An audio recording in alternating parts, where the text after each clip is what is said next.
Welcome back Digi beauty and healthy with Misty. இப்போ இருக்கிற காலகட்டத்தில் குழந்தைங்கள் ஆரம்பித்து பெரியவங்க வரைக்கும் எனக்கு ஹீமோகுளோபின் லெவல் கம்மியாக இருக்குது, அதனால் நான் ஹாஸ்பிட்டல் போகிறேன், மெடிசன் எடுத்துக்கிறேன் அப்படின்னு பல பேர் இருக்காங்க.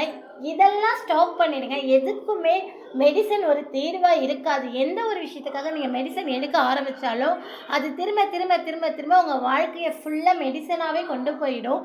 எல்லாத்தையுமே உணவுப் பொருட்களில் மாற்ற ட்ரை பண்ணுங்கள். அதே மாதிரி இப்போ இந்த ஹீமோகுளோபினை எப்படி நம்ம வீட்டில் இருக்கிற உணவுப் பொருட்களை வச்சு நம்ம பாடியில் வந்து பிளட்டை இன்க்ரீஸ் பண்ணலாம் அப்படிங்கிறதுக்காக தான் இந்த பதிவு. வாங்க வீடியோக்குள்ளே போகலாம். வெயிட் வீடியோக்குள்ளே போகிறதுக்கு முன்னாடி சேனலை சப்ஸ்கிரைப் பண்ணலைன்னா பண்ணிக்கோங்க. அண்ட் வீடியோ பிடிச்சிருந்தா லைக் பண்ணுங்கள், ஷேர் பண்ணுங்கள், கமெண்ட் பண்ணுங்கள். இப்போ வாங்க வீடியோக்குள்ளே போகலாம். First one, beetroot juice. உங்களால் பீட்ரூட் ஜூஸ் எடுத்துக்க முடியலன்னா பொரியலாக கூட நீங்கள் எடுத்துக்கலாம். செகண்ட் ஒன், முருங்கைக்கீரை வாரத்தில் 2 நாளாவது எடுத்துக்கோங்க. தேர்டு ஒன், முளைக்கட்டின பச்சை பயிறு டெய்லி மார்னிங் எடுத்துக்கலாம். அப்படி எடுத்துக்க முடியலனாலும் வீக்லி 2 டைம்ஸாவது எடுத்துக்கோங்க. ஃபோர்த், மாதுளைப்பழத்தை உங்களால் வாரத்தில் 3 நாள் கூட நீங்கள் இது தாராளமாக எடுத்து சாப்பிட்லாம், இல்லை ஜூஸாக கூட மேக் பண்ணி சாப்பிட்டுக்கலாம். And fifth one, dates. நீங்கள் ரெகுலராக ஒரு 2 இல்லை 3 டேட்ஸ் கூட எடுத்துக்கோங்க. அண்டு சிக்ஸ்த்து ஒன், கருப்பு திராட்சை, கொய்யாப்பழம், பெரிய நெல்லிக்காய். இது எல்லாத்தையுமே நீங்கள் ரெகுலராக எடுத்துக்கலாம்.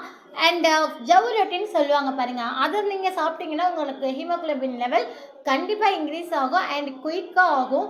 எனக்கு அது வேணாம், பிடிக்கலை அப்படின்னா நீங்கள் ஆட்டு இறைச்சி எடுத்துக்கலாம். அதுக்கப்புறம் கருப்பு உலர் திராட்சையை நைட்டில் ஊற வச்சு மார்னிங் அதை நீங்கள் எடுத்துக்கலாம். நீங்கள் இந்த மாதிரி எல்லாத்தையுமே ஃபாலோ பண்ணிட்டு வந்தீங்கன்னா கண்டிப்பாக 1 மாதத்தில் உங்களுக்கு நல்ல ஒரு ரிசல்ட்டு கொடுக்கும். நம்ம சாப்பிடக்கூடிய உணவுப் பொருட்களில் இது மேக்ஸிமம் எல்லாருக்கும் தெரிஞ்ச ஒரு விஷயந்தான்.